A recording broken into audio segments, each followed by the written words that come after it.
La divine volonté, pas à pas, par Safia, petite épouse de l'Esprit Saint. La Reine du Ciel, dans le royaume de la volonté divine, à Luisa Picaretta. Prière quotidienne à la Reine Céleste. Au nom du Père qui m'a créé, et du Fils qui m'a racheté, et du Saint-Esprit qui me sanctifie. Amen. Fiat voluntas tua. Reine immaculée, ô céleste maman, en ce mois qui t'est consacré, je me place sur tes genoux maternels, m'abandonnant entre tes bras, comme ton enfant chéri, et te demandant avec véhémence la plus grande de toutes les grâces, celle que tu m'admettes à vivre dans le royaume de la divine volonté. Sainte Maman, toi qui es la reine de ce royaume, permets que j'y vive en tant que ton enfant. Que ce royaume soit rempli de tes enfants. Je me confie à toi afin que tu y guides mes pas et que, soutenu par ta main maternelle, tout mon être vive constamment dans la divine volonté. Tu seras ma maman. À toi, ma maman, je confie ma volonté pour que tu l'échanges contre celle de Dieu et qu'ainsi je sois assurée de ne jamais quitter cette divine volonté. Je te supplie de m'éclairer afin que je comprenne bien ce qu'est la divine volonté. Amen. Je te salue, Marie très pure, conçue sans péché. Le Seigneur est avec toi. Tu es bénie entre toutes les femmes, et Jésus, le fruit de tes entrailles, est béni. Sainte Marie, Mère de Dieu, co-rédemptrice du monde, Mère et Reine de la divine volonté, Immaculée Conception, Mère des vivants et de l'Église, prie pour nous pécheurs de toutes les générations et veuille répandre l'effet de grâce de ta flamme d'amour à toute l'humanité, maintenant et à l'heure de notre mort. Amen. 32e jour. Dans l'ardeur de son amour, et se sachant mère de Jésus, Marie se met à la recherche de cœurs à sanctifier. Visite de Sainte Élisabeth, sanctification de Saint Jean. L'âme à sa Reine Immaculée. Céleste Maman, ta pauvre fille, ton pauvre fils, a un extrême besoin de toi. Puisque tu es à la fois ma maman et celle de Jésus, je sens que j'ai le droit de me tenir à tes côtés pour modeler mes pas sur les tiens. Sainte Maman, prends-moi avec toi et tends-moi la main pour que je puisse apprendre à bien faire chacune de mes actions. Leçon de la Reine du Ciel. Fille bénie, fils béni, comme ta compagnie m'est douce. En voyant que tu veux me suivre et m'imiter, je sens un rafraîchissement dans les flammes d'amour qui me dévorent. T'ayant tout près de moi, je pourrai t'enseigner plus facilement comment vivre dans la divine volonté.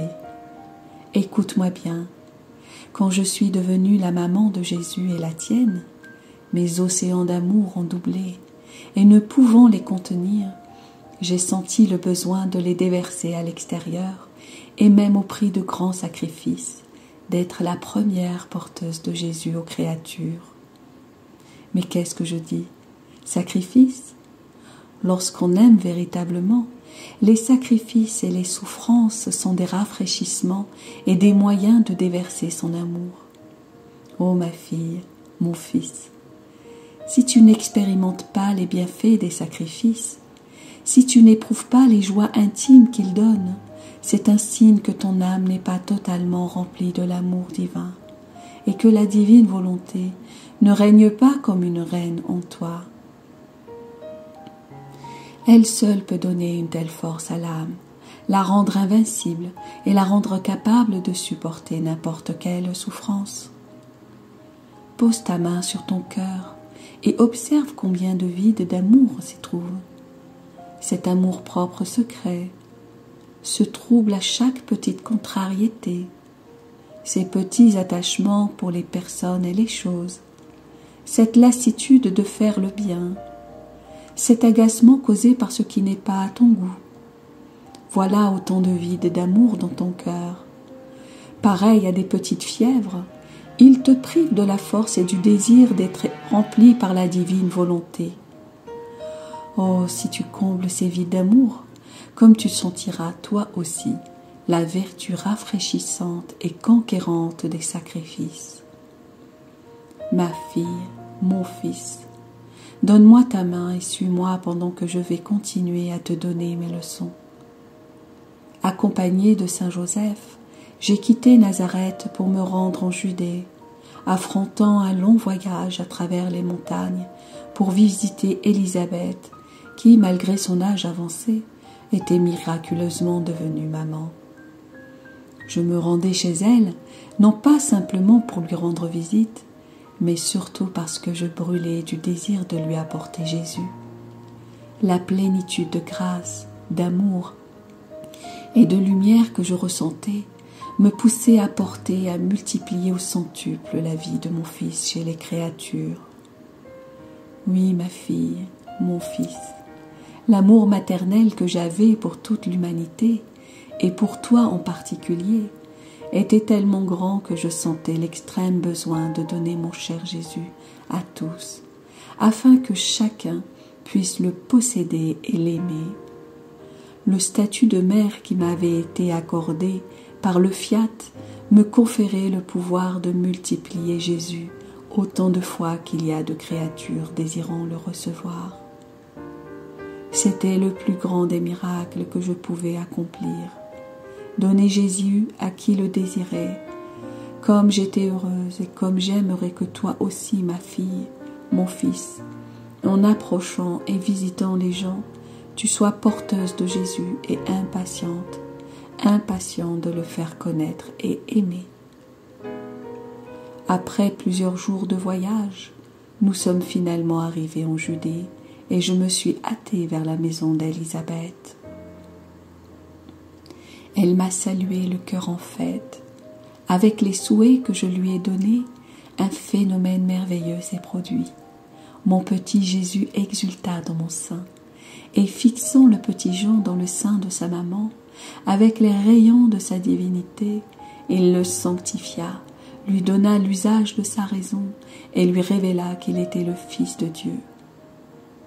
Jean fit un tel soubresaut d'amour et de joie, qu'Élisabeth en fut secouée. Touchée par la lumière de la divinité de mon fils, elle comprit aussi que j'étais devenue la mère de Dieu, et dans l'ardeur de son amour, pleine de reconnaissance, elle s'exclama « D'où me vient cet honneur que la mère de mon Seigneur vienne me visiter ?» Je ne niais pas ce très grand mystère. Au contraire, je le confirmais humblement en exaltant Dieu par le sublime cantique du Magnificat que l'Église utilise encore pour m'honorer. Par ce cantique, je disais que le Seigneur avait fait de grandes choses en moi, sa servante, et que toutes les âmes allaient me dire bienheureuse.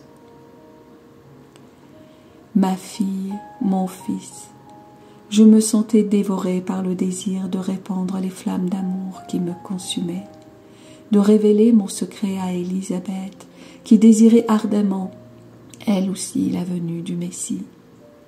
Un secret est un besoin du cœur que l'on révèle irrésistiblement aux personnes capables de nous comprendre. Qui pourrait dire tout le bien que ma visite apporta à Élisabeth et à Jean, et à toute leur maison? Chacun fut sanctifié, connut des joies inhabituelles et comprit des choses extraordinaires. J'en reçus toutes les grâces nécessaires pour le préparer à devenir le précurseur de mon fils. Ma chère fille, mon cher fils, la divine volonté accomplit des choses extraordinaires partout où elle règne. Si je fis plusieurs prodiges, c'était parce que la divine volonté avait sa place royale en moi. Toi aussi, si tu laisses la divine volonté régner dans ton âme, tu deviendras porteur de Jésus aux créatures, tu sentiras le besoin irrésistible de le donner à tous. L'âme à sa reine immaculée. Sainte Maman, comment te remercier pour tes magnifiques leçons? Je sens qu'elles ont un grand impact sur moi, au point de me faire sans cesse désirer vivre dans la divine volonté. Mais, pour que je puisse obtenir cette grâce, viens avec Jésus dans mon âme, renouvelle en moi la visite que tu fis à Sainte Élisabeth et les prodiges que tu as accomplis pour elle. Oh oui, douce maman, apporte-moi Jésus, sanctifie-moi. Avec Jésus, je saurai comment accomplir sa très sainte volonté. Petite pratique. Pour m'honorer aujourd'hui, tu réciteras 3 fois le Magnificat en remerciement pour la visite que je fis à Sainte Élisabeth. Oraison jaculatoire. Sainte Mère, visite mon âme et prépare en elle une digne demeure pour la divine volonté. Amen. Fiat voluntas tua.